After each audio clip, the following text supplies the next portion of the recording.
नमस्कार दोस्तों, मैं ओपी सिंह स्वागत करता हूं आपका अपने YouTube channel OP Singh academy में। स्टडी कैसी चल रही है आप लोगों की? अच्छे से करते रहिए स्टडी को। तबीयत सही नहीं है, कल भी वीडियो नहीं बनाई थी, आज भी थोड़ा सा फीवर चल रहा है, तो वीडियो मैंने कहा चलो आज बना देते हैं, बच्चे देखते हैं कि वीडियो नहीं डली।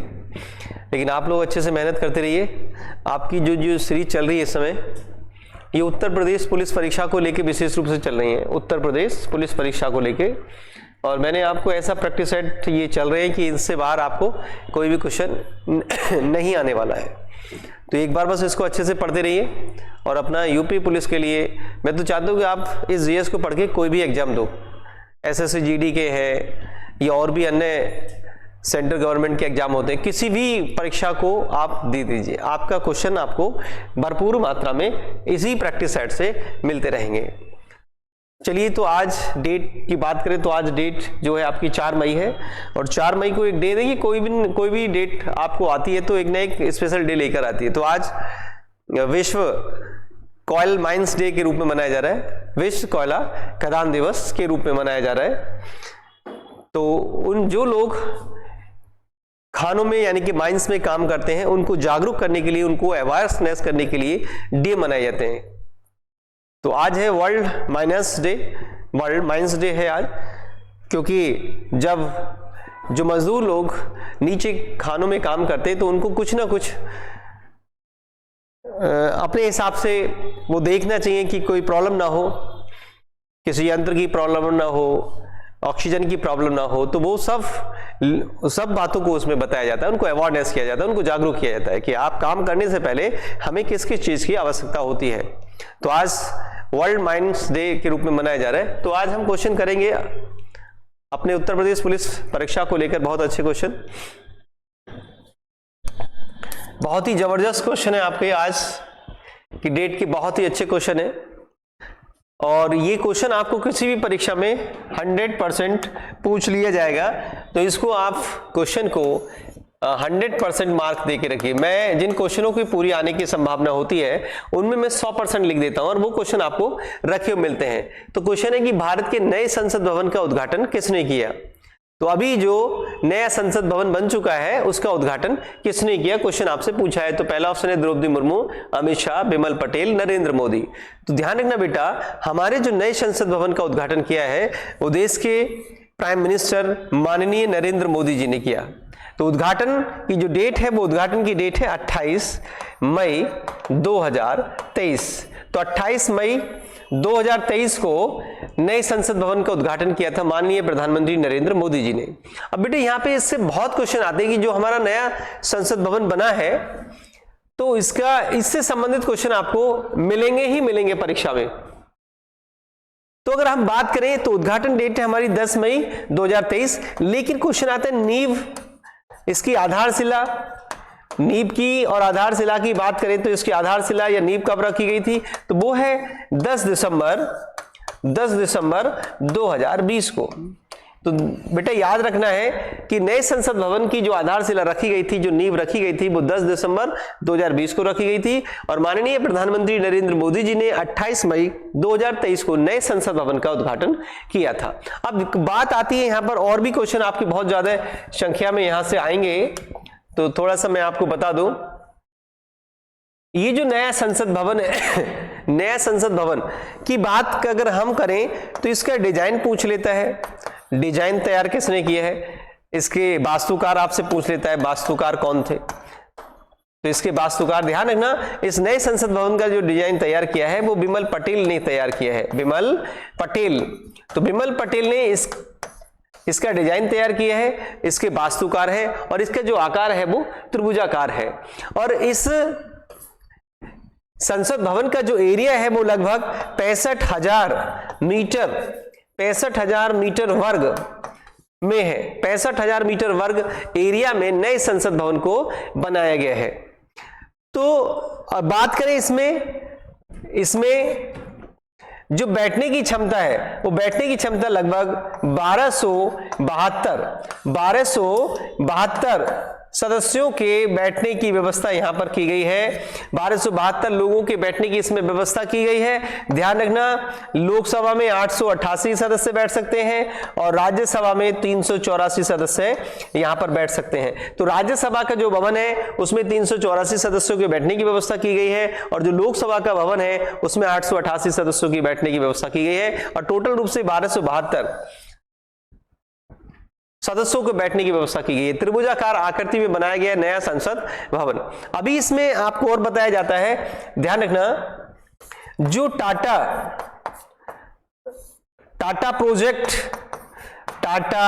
प्रोजेक्ट लिमिटेड, तो टाटा प्रोजेक्ट लिमिटेड कंपनी ने इस नए संसद भवन को बनाया है।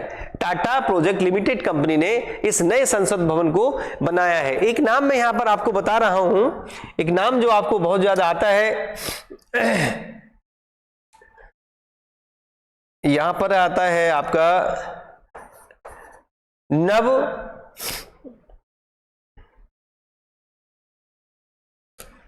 यानी कि नव पुनर्विकास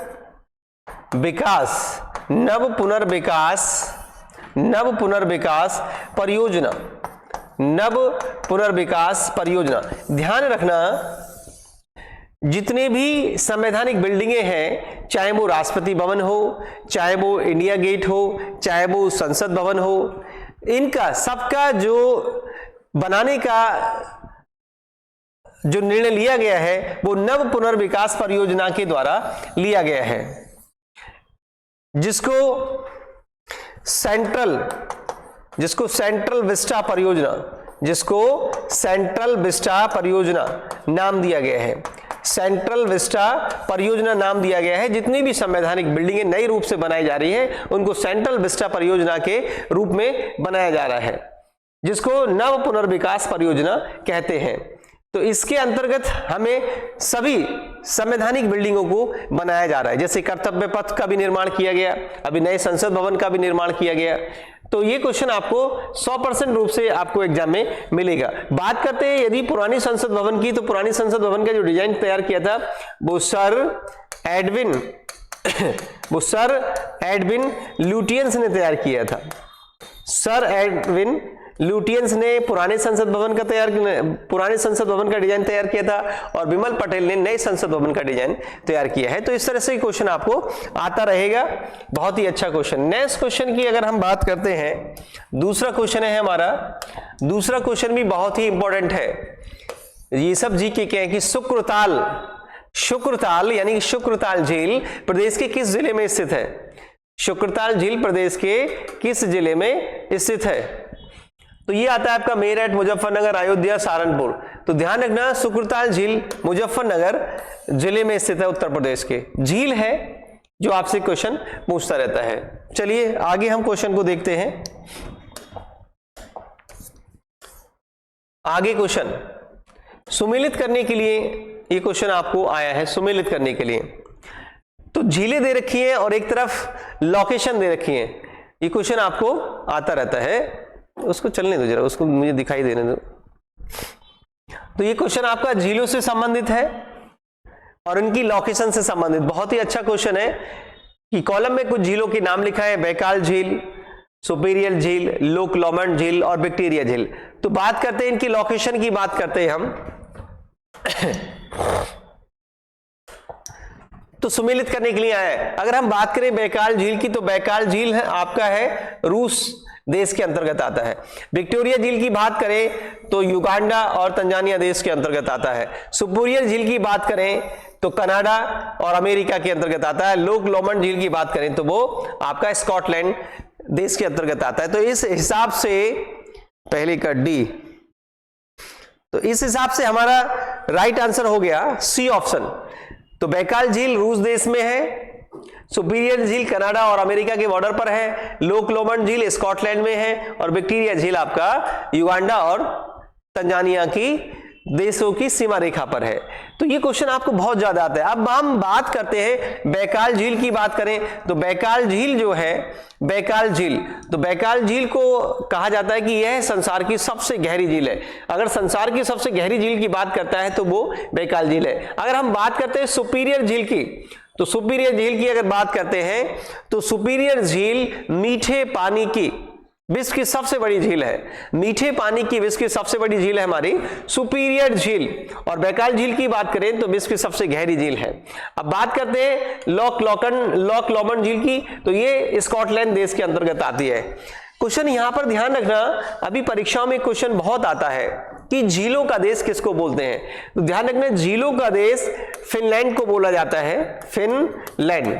तो झीलों का जो देश कहता है, लैक ऑफ कंट्री जो कहते हैं, वो फिनलैंड को कहते हैं। लेकिन अगर क्वेश्चन आ जाए कि झीलों का देश किसे कहते हैं, ऑप्शन फिनलैंड है नहीं, तो अगर फिनलैंड ऑप्शन नहीं है तो स्कॉटलैंड को भी लैक ऑफ कंट्री कहते हैं, झीलों का देश कहते हैं। किसको? स्कॉटलैंड को भी।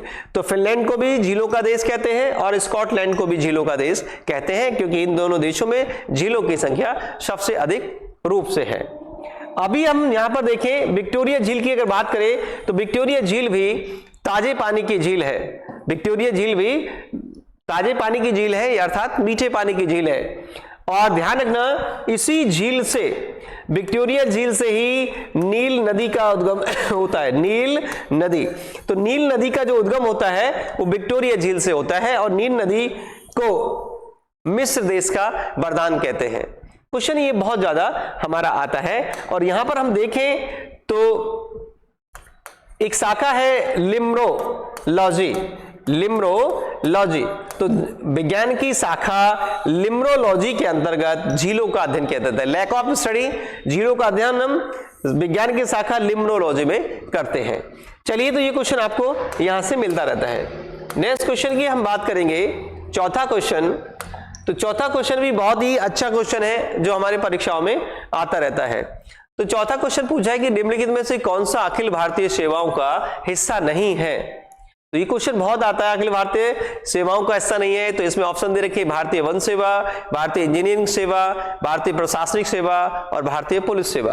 तो यहाँ की अगर हम बात करें तो हिस्सा नहीं है पूछा है, तो ये है आपका वी ऑप्शन, भारतीय इंजीनियरिंग सेवा, जिसको हम IES बोलते हैं, Indian engineering service. Indian engineering service, जिसको हम भारतीय इंजीनियरिंग सेवा कहते हैं, IES कहते हैं, ये अखिल भारतीय सेवाओं में नहीं शामिल किया जाता। बात रही है भारतीय वन सेवा की, IFS और IAS और IPS, ये तीनों की तीनों सेवाएं अखिल भारतीय सेवाएं हैं। तो IFS यानी कि IFS, IAS और IPS, ये तीनों अखिल भारतीय सेवाएं हैं। और इन तीनों अखिल भारतीय सेवाओं का जो उल्लेख मिलता है वो अनुच्छेद 312 के अंतर्गत आता है। ठीक है, तो भारत में कितने प्रकार की अखिल भारतीय सेवाएं हैं? 3 प्रकार की, IFS, IAS, IPS, Indian forest service, Indian administration service और इंडियन पुलिस सर्विस। तो 3 अखिल भारतीय सेवाएं हैं। और ध्यान रखना, भारत में अखिल भारतीय सेवाओं का जो जनक कहा जाता है, अखिल भारतीय सेवाओं का जो जनक कहते हैं वो सरदार वल्लभ भाई पटेल को कहते हैं। लेकिन ब्रिटिश काल की बात करें तो लॉर्ड कॉर्नवालिस को सिविल सेवाओं का जनक कहा गया है। तो लॉर्ड कॉर्नवालिस को सिविल सेवाओं का जनक कहा गया, लेकिन भारत में अखिल भारतीय सेवाओं का जो जनक कहते हैं वो सरदार वल्लभ भाई पटेल को कहते हैं। और भारत में 3 प्रकार की अखिल भारतीय सेवाएं, ये मैंने आपको बता दिया। तो जैसे इसका मुख्यालय आपका नई दिल्ली में है, नई दिल्ली में है। IAS का मुख्यालय आपका मसूरी में है और IPS का मुख्यालय आपका हैदराबाद में है। तो इस तरह से क्वेश्चन आपको आता रहता है। चलिए आगे हम क्वेश्चन देखते हैं। नेक्स्ट क्वेश्चन की अगर बात करें, नेक्स्ट क्वेश्चन की यदि हम बात करें कि उत्तर, दक्षिण तथा पूर्व पश्चिम गलियारा यानी कि कॉरिडोर्स मिलते हैं, उत्तर, दक्षिण और पूर्व पश्चिम गलियारे यानी कि कॉरिडोर्स कहां मिलते हैं, ये क्वेश्चन आपको आता है। तो इसका राइट आंसर है आपका झांसी में मिलते हैं। ध्यान रखना, अगर मैं आपको छोटा सा मैप बना के अगर यहां पे समझाऊं,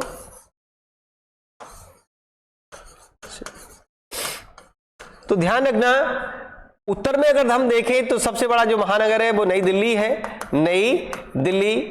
यहां पर मुंबई है, पश्चिम में मुंबई, और इधर कोलकाता है, कोलकाता, और दक्षिण में चेन्नई है, चेन्नई। तो ये 4 बड़े महानगर है, 4 बड़े महानगर है, उत्तर में, दक्षिण में, पश्चिम में और पूरब में, ये 4 बड़े महानगर है। तो इन्हीं को कॉरिडोर्स, इन्हीं से कॉरिडोर्स निकाला गया है, इन्हीं से रोड्स निकाला गया है जो देश के चारों कोनों पर कवर करता है। तो इनका जो मेन चौराहा बना है वो झांसी में बनाया है, झांसी में। तो उत्तर, दक्षिण, पश्चिम, पूरब की जो गलियारे हैं, जो कॉरिडोर्स हैं वो मिलते हैं, वो झांसी में मिलते हैं। तो ये क्वेश्चन आपका बहुत ज्यादा आता है, बड़ा ही इंपॉर्टेंट क्वेश्चन है, यानी कि ध्यान रखना, स्वर्णिम स्वर्णिम स्वर्णिम चतुर्भुज, स्वर्णिम चतुर्भुज जो परियोजना शुरू की गई है, स्वर्णिम चतुर्भुज परियोजना, जिसके अंतर्गत बड़े महानगरों, बड़े हाईवे का निर्माण किया जा रहा है, वो इसी से ही संबंधित है। इन चारों देश के बड़े महानगरों को स्वर्णिम चतुर्भुज परियोजना के अंतर्गत जोड़ा गया है और इसी के अंतर्गत बड़े रूप से हाईवे का निर्माण किया जा रहा है। तो इनकी जो गलियारे हैं वो झांसी में मिलते हैं। नेक्स्ट क्वेश्चन हम देखेंगे आगे। नेक्स्ट नंबर का क्वेश्चन है हमारा छठा क्वेश्चन। छठा क्वेश्चन है हमारा कि फ्रीडम इन एक्साइल के लेखक कौन है। देखिए बुक जरूर आती है, उत्तर प्रदेश पुलिस परीक्षा के लिए बुक जरूर आती है, तो बुकें हमें रटनी है, बुकें हमें समझनी है।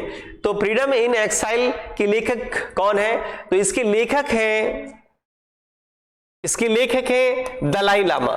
इसको मोस्ट इंपोर्टेंट कर लेना, इस किताब के जो लेखक हैं वो दलाई लामा है, Dalai Lama. Freedom in exile के लेखक जो है वो दलाई लामा है।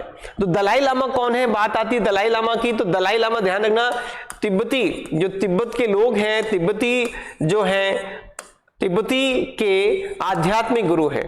तिब्बती लोगों के आध्यात्मिक जो गुरु हैं उनको दलाई लामा कहा जाता है। और दलाई लामा, अब जो वर्तमान में दलाई लामा है, ये ध्यान रखना, ये वर्तमान में जो दलाई लामा है उनका क्रम है 14वां। तो ये 14वें दलाई लामा है और ये तिब्बती लोगों के आध्यात्मिक गुरु हैं। भारत में दलाई लामा का जो निवास स्थान है, भारत में दलाई लामा का जो स्थान है वो धर्मशाला है, धर्मशाला। और धर्मशाला जो पड़ता है वो हिमाचल प्रदेश में पड़ता है, हिमाचल प्रदेश में, हिमाचल प्रदेश में। तो हिमाचल प्रदेश की जो दूसरी राजधानी है धर्मशाला, यहीं पर दलाई लामा का निवास स्थान है। चलिए यहां पर हम बात करते हैं, तो दलाई लामा की किताब हो गई फ्रीडम इन एक्सेल। अब बात करते हैं एपीजे अब्दुल कलाम। एपीजे अब्दुल कलाम की जो किताब है वो wings of fire, wings of fire, wings of fire. APJ Abdul Kalam की ऑटोबायोग्राफी है wings of fire, APJ Abdul Kalam की autobiography. Nelson Mandela, Nelson Mandela जो दक्षिण अफ्रीका के भूतपूर्व राष्ट्रपति रहे हैं, इन्होंने भी एक किताब लिखी थी। इनकी किताब का नाम है long walk to freedom, long walk to freedom, स्वतंत्रता की लंबी यात्रा। तो नेल्सन मंडेला ने एक किताब लिखी थी स्वतंत्रता की लंबी यात्रा, वो नेल्सन मंडेला की एक किताब है, बहुत ही इंपॉर्टेंट किताब है। नेल्सन मंडेला को नोबेल शांति पुरस्कार भी मिल चुका है। इन्होंने, नेल्सन मंडेला ने ही जो नस्ल भेद आंदोलन था उसको खत्म किया था और दक्षिण अफ्रीका के पहले अश्वेत राष्ट्रपति भी बने थे। और नेल्सन मंडेला को भारत में भारत रत्न से भी सम्मानित किया है और इनको 1990 में, 1990 में भारत रत्न देकर सम्मानित किया गया था और ये क्रम से भारत रत्न सम्मान प्राप्त करने वाले दूसरे विदेशी बने थे। आज तक की अगर आप बात करें तो केवल 2 विदेशियों को भारत रत्न दिया गया है। 2 विदेशी कौन है, तो एक पाकिस्तान के प्रमुख व्यक्ति जिन्हें हम फ्रंटियर गांधी, सीमांत गांधी के नाम से जानते हैं, फ्रंटियर गांधी के नाम से जानते हैं, सीमांत गांधी के नाम से जानते हैं, उनको पहला भारत रत्न सम्मान दिया गया था पाकिस्तान देश से संबंधित। और दूसरे व्यक्ति हैं नेल्सन मंडेला, जिनको 1990 में भारत रत्न सम्मान दिया गया था। ध्यान रखना, शशि थरूर भी नाम चर्चा में रहता है, जो कांग्रेस के एक बड़े लीडर रहे हैं। इन्होंने एक किताब लिखी थी, मैं हिंदू क्यों हूं, मैं हिंदू क्यों हूं, एक किताब लिखी थी शशि थरूर ने, मैं हिंदू क्यों हूं, मैं हिंदू क्यों हूं, वो शशि थरूर की एक चर्चित किताब है। तो इस तरह से क्वेश्चन आपको आता रहता है। चलिए नेक्स्ट क्वेश्चन की हम बात करें, 7वें नंबर का क्वेश्चन है। 7वें नंबर का क्वेश्चन है, बड़ा ही इंपॉर्टेंट है कि निम्नलिखित में से कौन सा शब्द बौद्ध स्तूपों की स्थापत्य कला से जुड़ा हुआ है। कौन सा शब्द बौद्ध स्तूपों की स्थापत्य कला से जुड़ा हुआ है। तो 4 शब्द दे रखे, गोपुरम, मंडप, गर्भगृह, हार्मिका। तो ध्यान रखना, हार्मिका शब्द बौद्ध स्तूपों की स्थापत्य कला से जुड़ा हुआ है, हार्मिका शब्द। और ध्यान रखना, तीनों जो शब्द हैं, गोपुरम, मंडप, ये मंदिर निर्माण की स्थापत्य कला से संबंधित है। मंदिर निर्माण की स्थापत्य कला से संबंधित है गोपुरम, मंडप और गर्भगृह। तो ये क्वेश्चन आपको बहुत आता है। तो ये आपको स्तूप की आकृति यहां पर दर्शाई गई है। कभी कभी क्वेश्चन यही आता है कि स्तूप क्या होते हैं, स्तूप क्या होते हैं। तो यहां पर बौद्ध धर्म से जुड़े महान लोगों के अस्थि या अवशेष जो होते हैं, उनके ऊपर इन अस्थियों को एक अच्छे स्थान पर, एक निश्चित स्थान पर रखा जाता है, उनके अवशेषों को, और उस पर एक इमारत बनाई जाती है जिसको हम स्तूप कहते हैं। तो ध्यान रखना, ऐसे ही लगभग सम्राट अशोक ने 84,000 स्तूपों का निर्माण किया था। 84,000 स्तूपों का निर्माण किया था सम्राट अशोक ने। तो जैसे सबसे फेमस जो स्तूप है वो सांची का स्तूप है, सांची का स्तूप। तो ध्यान रखना, हार्मिका स्तूपों के स्थापत्य कला से संबंधित एक कला है। और गोपुरम, मंडप, गर्भगृह ये मंदिर के निर्माण से संबंधित एक कला है। चलिए ये क्वेश्चन आपको यहां पर आ गया। नेक्स्ट क्वेश्चन हम देखते हैं, 9वें नंबर का क्वेश्चन। 9वें नंबर का क्वेश्चन है कि लावा पठार में किस प्रकार की मिट्टी की प्रचुरता होती है। लावा पठार में किस प्रकार की मिट्टी की अधिकांश मात्रा होती है। तो ये है काली मिट्टी। ध्यान रखना, काली मिट्टी को लावा मिट्टी भी बोलते हैं, लावा मिट्टी भी बोलते हैं काली मिट्टी को। इसको मैग्मा मिट्टी भी बोलते हैं, मैग्मा मिट्टी भी बोलते हैं, मैग्मा मिट्टी भी बोलते हैं। और इस मिट्टी में जो खेती होती है वो कपास की खेती सबसे अच्छी होती है, इसलिए इसको कपासी मिट्टी भी बोलते हैं, कपासी मिट्टी भी बोलते हैं। तो काली मिट्टी में कपास की खेती बहुत अच्छी मात्रा में होती है, इसलिए इसको कपासी मिट्टी भी बोलते हैं। और काली मिट्टी का जो अधिकांश निर्माण है वो महाराष्ट्र में हुआ है। महाराष्ट्र और गुजरात में अधिकांश रूप से काली मिट्टी का विस्तार पाया जाता है। और काली मिट्टी जो होती है, काली मिट्टी में पोटास की अधिकांश मात्रा होती है, पोटास की अधिकांश मात्रा होती है। और भारत में सबसे बड़े भूभाग पर जो विस्तार है वो जलोढ़ मिट्टी का है। भारत में सबसे अधिक भाग पर जो मिट्टी पाई जाती है वो जलोढ़ मिट्टी पाई जाती है। और जलोढ़ मिट्टी को एलुवियल सॉइल बोलते हैं, यानी कि सबसे उपजाऊ मिट्टी हमारी जलोढ़ मिट्टी है। लगभग 40% क्षेत्रफल पर जलोढ़ मिट्टी का विस्तार पाया जाता है। और इसका जो मिट्टी का निर्माण है वो गंगा यमुना की प्रमुख नदियों से मिलकर हुआ है, जो कि बहुत ही उपजाऊ मिट्टी मानी जाती है। तो लावा मिट्टी को हम काली मिट्टी, मैग्मा मिट्टी, कपासी मिट्टी के आदि के नामों से जानते हैं। जब ध्यान रखना, ये ज्वालामुखी विस्फोट जब होता है तो नीचे से मैग्मा निकल कर आता है, मैग्मा। और जब मैग्मा यही ऊपर धरातल पर आकर आता है, धरातल पर निकल कर आता है, तो उस मैग्मा को हम लावा बोलते हैं। और काली मिट्टी का जो निर्माण हुआ है वो लावा से ही हुआ है, और लावा का निर्माण जो हुआ है वो मैग्मा से हुआ है। तो इसलिए इसको लावा मिट्टी, मैग्मा मिट्टी आदि नामों से जाना जाता है। चलिए नेक्स्ट क्वेश्चन देखते हैं हम, 10वें नंबर का क्वेश्चन। बहुत ही इंपॉर्टेंट क्वेश्चन है, करंट क्वेश्चन है, वेरी इंपॉर्टेंट क्वेश्चन है, आपको एग्जाम में पूछ लेगा कि नितिन गडकरी ने किस शहर में भारत की पहली मेथनॉल संचालित बसों का अनावरण किया है। इसको मोस्ट इंपॉर्टेंट कर लेना, करंट में किसी भी एग्जाम के लिए बहुत ही इंपॉर्टेंट है कि नितिन गडकरी ने किस शहर में भारत की पहली मेथनॉल संचालित बसों का अनावरण किया है। तो ये है बेंगलोर में। तो बेंगलोर में भारत की पहली मेथनॉल बसों को संचालित किया गया है, बसों को चलाया गया है। बड़ा ही इंपॉर्टेंट क्वेश्चन है, ध्यान रखना। और ये लगभग आपका 2022 में संचालित किया गया है, 2022 में संचालित किया गया है। पुणे किस लिए जाना जाता है? पुणे महाराष्ट्र का एक जिला है और पुणे के नजदीक ही एक खड़गवासला पड़ता है। खड़गवासला पड़ता है पुणे के नजदीक ही। और खड़गवासला में क्या है? राष्ट्रीय सुरक्षा अकादमी, नेशनल डिफेंस एकेडमी है। खड़गवासला में एनडीए का मुख्यालय कहां है? खड़गवासला में। सूरत जो गुजरात का प्रमुख शहर है, जो ताप्ती नदी के तट पर है। सूरत ताप्ती नदी के तट पर है सूरत। ध्यान रखना, सूरत में ही कांग्रेस का पहली बार विभाजन हुआ था 1907 में। क्वेश्चन बहुत आता है, कांग्रेस का पहली बार विभाजन कहां हुआ था? 1907 में सूरत में हुआ था। हैदराबाद दक्षिण भारत के अंतर्गत आता है। एक पर्यटक स्थल है जो कि मूसी नदी के तट पर स्थित है। हैदराबाद नवाबों की राजधानी हैदराबाद, यानी कि निजामों, इसको निजाम सिटी भी बोलते हैं। हैदराबाद को क्या बोलते हैं? निजाम सिटी। और इसी हैदराबाद में चार मीनार भी स्थित है। चार मीनार कहां पर स्थित है? हैदराबाद में स्थित है। क्वेश्चन ये आपको बहुत ज्यादा आते रहते हैं एग्जामों में। नेक्स्ट क्वेश्चन हम देखेंगे 11वें नंबर का क्वेश्चन। तो 11वें नंबर का क्वेश्चन हमारे निम्नलिखित में से किस राज्य में सबसे अधिक कोयला भंडार है? बहुत ही इंपॉर्टेंट क्वेश्चन है, वेरी इंपॉर्टेंट क्वेश्चन है। सबसे अधिक कोयला भंडार पूछा है, भंडार। तो भंडार जो है वो झारखंड राज्य में है। कोयले का जो सबसे अधिक संचित भंडार है वो झारखंड राज्य में है। लेकिन क्वेश्चन आता है कि कोयले का उत्पादन सबसे अधिक किस राज्य में होता है? तो वो छत्तीसगढ़ राज्य में होता है। उत्पादन सबसे ज्यादा छत्तीसगढ़ से होता है।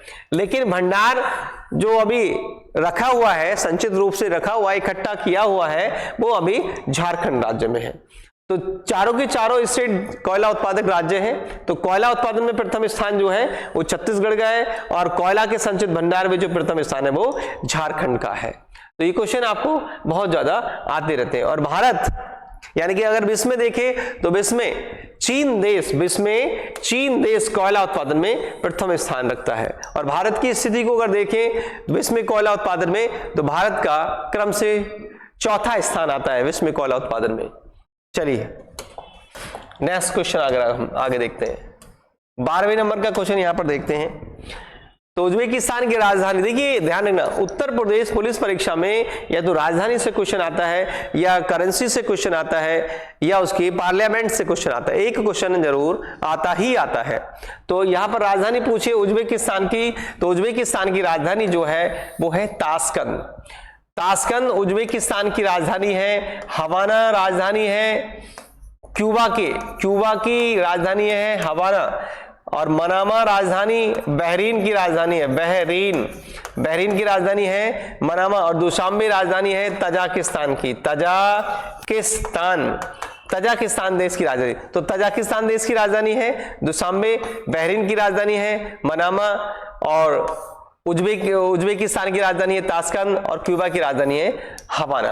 तो क्वेश्चन ये आता रहता है बच्चों। यहां पर एक क्वेश्चन ध्यान देने की बात है, ये क्वेश्चन आता है आपको, ताशकंद समझौता भी मैंने कराया था, बड़ा इंपॉर्टेंट क्वेश्चन है ताशकंद समझौता।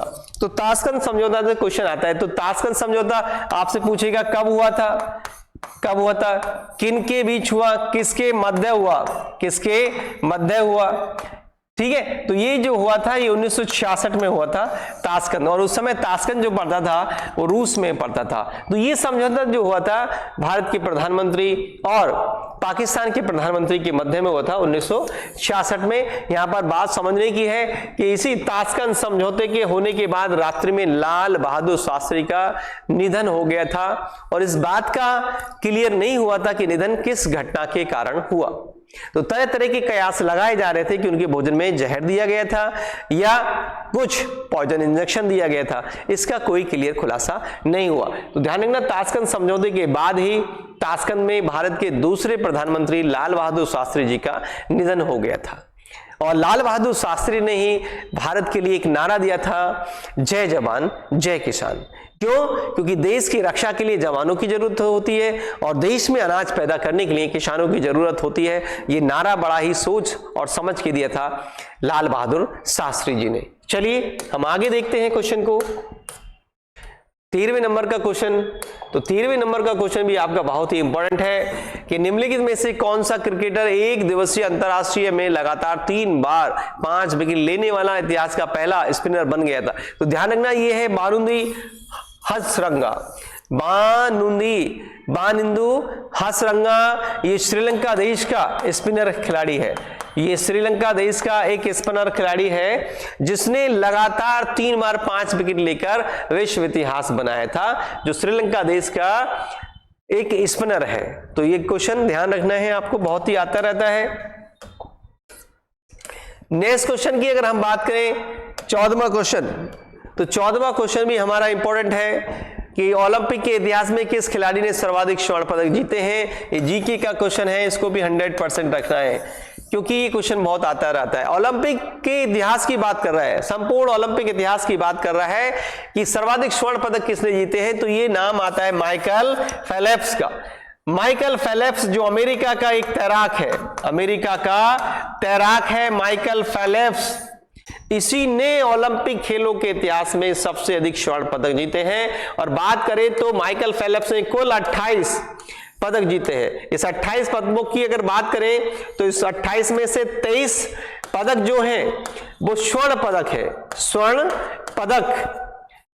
पदक है, और इसमें 3 रजत पदक है और इसमें 2 कांस्य पदक है।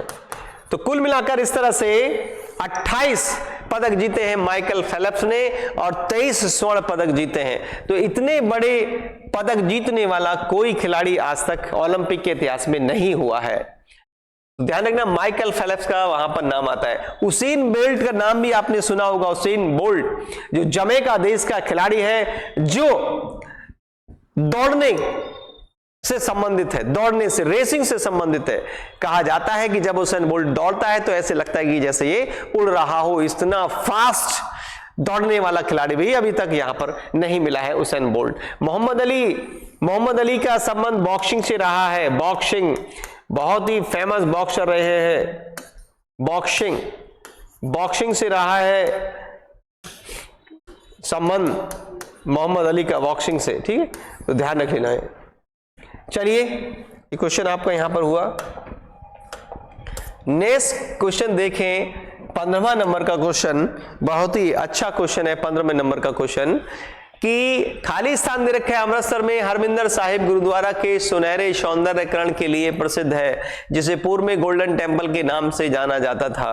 तो जो अमृतसर में जो हरमिंदर साहिब गुरुद्वारा बना हुआ है, उसका सौंदर्यकरण, उसका गोल्ड से सौंदर्यकरण किसने कराया था, तो ये नाम आ जाता है महाराणा रणजीत सिंह। महाराणा रणजीत सिंह ने सौंदर्यकरण कराया था। ध्यान रखना, स्वर्ण मंदिर से पहले की बात करें तो इसको हरमिंदर साहिब गुरुद्वारा कहा जाता था, हरमिंदर साहिब गुरुद्वारा। इसी हरमिंदर साहिब गुरुद्वारे की दीवारों पर पंजाब के महाराजा रणजीत सिंह ने स्वर्ण लगवाया था, तब यह स्वर्ण मंदिर के नाम से फेमस हुआ, गोल्डन टेम्पल के नाम से स्वर्ण प्रसिद्ध हुआ था।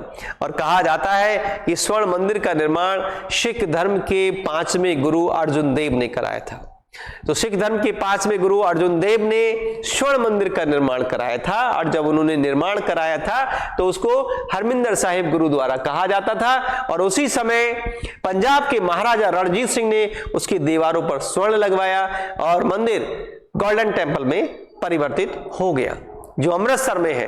अमृतसर की बात करें तो जो अमृतसर शहर है, जहां पर जलियांवाला कांड भी हुआ था, अमृतसर शहर की जो नींव रखी थी वो 3रे गुरु अमरदास ने रखी थी, और उस पूरे अमृतसर शहर को जो बसाया था 4थे गुरु रामदास ने बसाया था। इसलिए अमृतसर को रामदासपुर भी कहा जाता है। और अमृतसर में ही 13 अप्रैल 1919 को एक गोली कांड हुआ था, जो इतिहास में जलियांवाला गोली कांड के रूप में जाना जाता है।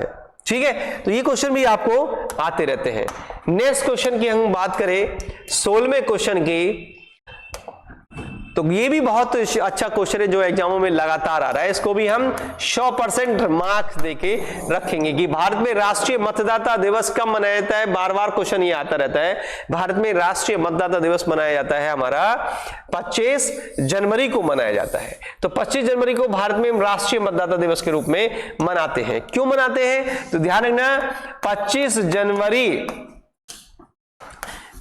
जनवरी 1950 को भारत में केंद्रीय चुनाव आयोग की स्थापना हुई थी। केंद्रीय चुनाव आयोग सेंट्रल इलेक्शन कमीशन की स्थापना हुई थी 25 जनवरी 1950 को। उसी की स्थापना तिथि के लिए मतदाता दिवस के रूप में मनाया जाता है 25 जनवरी को। 2 अक्टूबर की बात करें तो 2 अक्टूबर को अहिंसा दिवस के रूप में मनाया जाता है। अहिंसा दिवस के रूप में मनाया जाता है, अंतर्राष्ट्रीय अहिंसा दिवस के रूप में मनाया जाता है। 2 अक्टूबर को गांधी जयंती भी मनाया जाता है। 25 दिसंबर की बात करें तो राष्ट्रीय सुशासन दिवस के रूप में मनाया जाता है।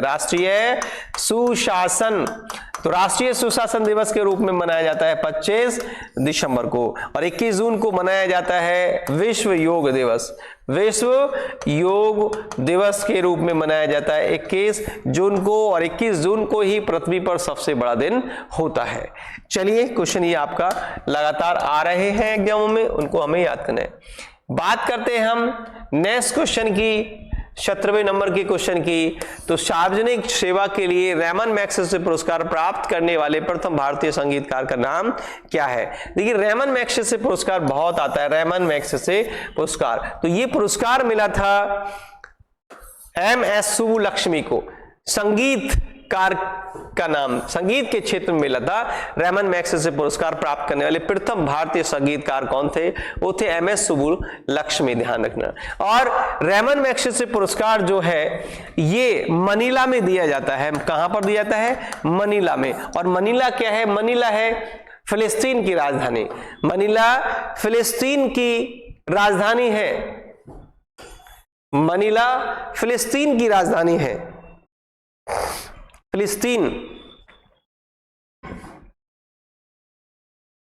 फिलिस्तीन की राजधानी मनीला। और रैमन मैग्सेसे पुरस्कार को एशिया का नोबेल पुरस्कार भी कहते हैं। सॉरी, ध्यान रखना, गलत हुआ यहां पर। मनीला जो है वो फिलीपींस की राजधानी है।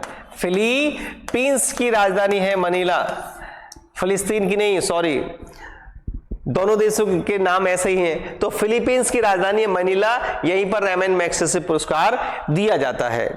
और इसी रैमन मैग्सेसे पुरस्कार को एशिया का नोबेल पुरस्कार भी कहते हैं।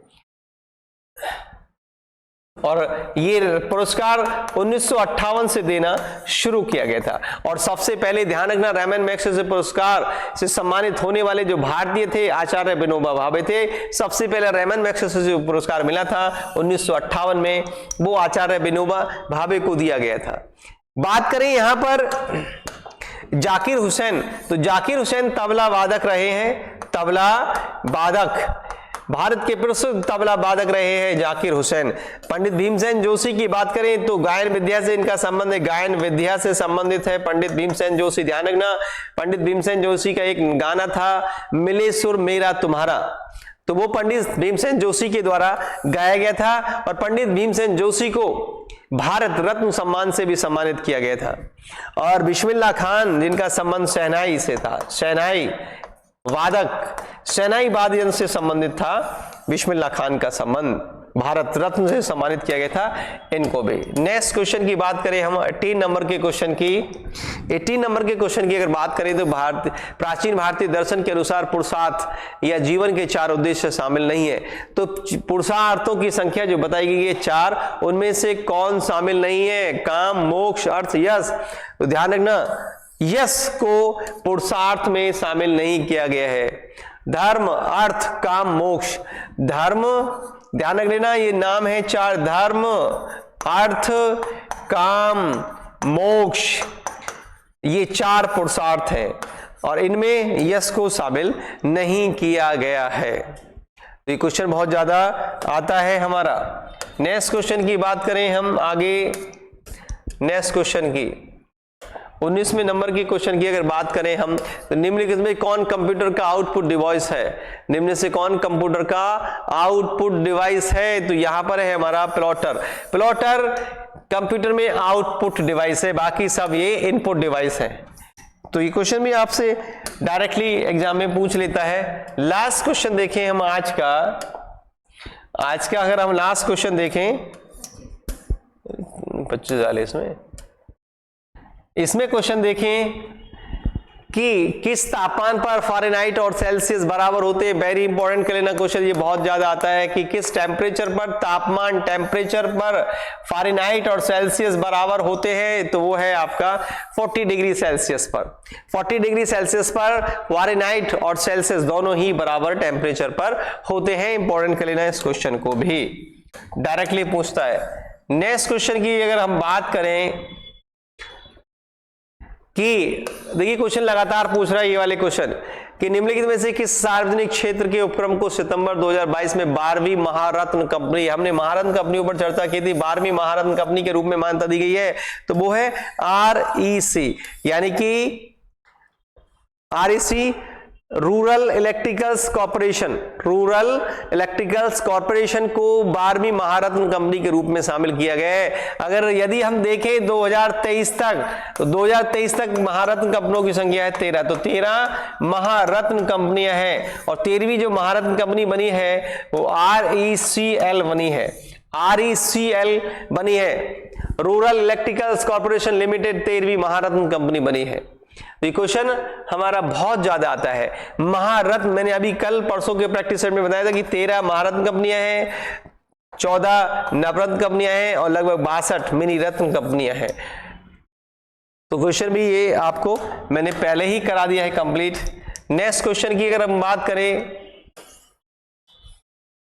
नेक्स्ट क्वेश्चन की अगर हम बात करें कि निम्न यानी कि माइटोकॉन्ड्रिया के बारे में निम्नलिखित में से कौन सा कथन सही है। माइटोकॉन्ड्रिया के बारे में निम्नलिखित में से कौन सा कथन सही है। माइटोकॉन्ड्रिया केवल जीवाणु में है, माइटोकॉन्ड्रिया सभी जीवित कोशिकाओं में मौजूद है, माइटोकॉन्ड्रिया किसी झिल्ली से बना नहीं होता है और बाहरी झिल्ली के बिना माइटोकॉन्ड्रिया को माइटोप्लाज्म कहा जाता है। तो ध्यान रखना, माइटोकॉन्ड्रिया सभी जीवित कोशिकाओं में मौजूद होती है और माइटोकॉन्ड्रिया को कोशिका का पावर हाउस कहते हैं। पावर हाउस, पावर हाउस कहते हैं कोशिका का, किसको? माइटोकॉन्ड्रिया को। तो powerhouse of the cell mitochondria. तो क्वेश्चन ये बहुत ज्यादा आता है। नेक्स्ट क्वेश्चन हम देखें आगे। नेक्स्ट क्वेश्चन देखेंगे,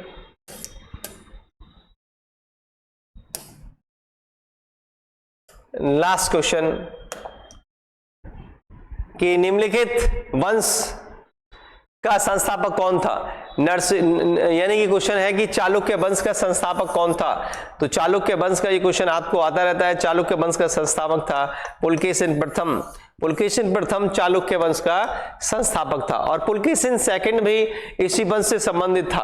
कहा जाता है कि पुलकेशिन सेकंड और सम्राट हर्षवर्धन के बीच युद्ध लड़ा गया था और ये साक्ष्य मिलते हैं ऐहोल अभिलेख में। ऐहोल अभिलेख ये जानकारी देता है कि पुलकेशिन सेकंड ने हर्षवर्धन यानी कि पुष्यभूति वंश के राजकुमार शासक हर्षवर्धन को पराजित किया था, ऐसा उल्लेख मिलता है ऐहोल अभिलेख में। तो ये थे इस तरह से क्वेश्चन, कुछ हमने जो इनको कंप्लीट किया। जितने भी क्वेश्चन आपको कराए जा रहे हैं उनको अच्छे से आप स्टडी कीजिए। यही क्वेश्चन आपको उत्तर प्रदेश पुलिस परीक्षा या अन्य परीक्षाओं में आते हैं। सबसे ज्यादा उत्तर प्रदेश पुलिस परीक्षा, जब भी आप उत्तर प्रदेश पुलिस परीक्षा देने जाओगे ये क्वेश्चन आपको रखे हुए मिलेंगे, इनकी डिटेल आप पढ़िए। और जितने भी स्टूडेंट वीडियो देख रहे हैं, जिन पर भी ये वीडियो जाता है, वो चैनल को सब्सक्राइब करें। चैनल को सब्सक्राइब करना ना भूलें। ज्यादा से ज्यादा चैनल को सब्सक्राइब करेंगे आज सभी बच्चे, जितने भी बच्चे वीडियो को देखते हैं। कल फिर मिलते हैं आपको अगली वीडियो के साथ। बने रहिए और पढ़ते रहिए। तब तक के लिए जय हिंद, जय भारत।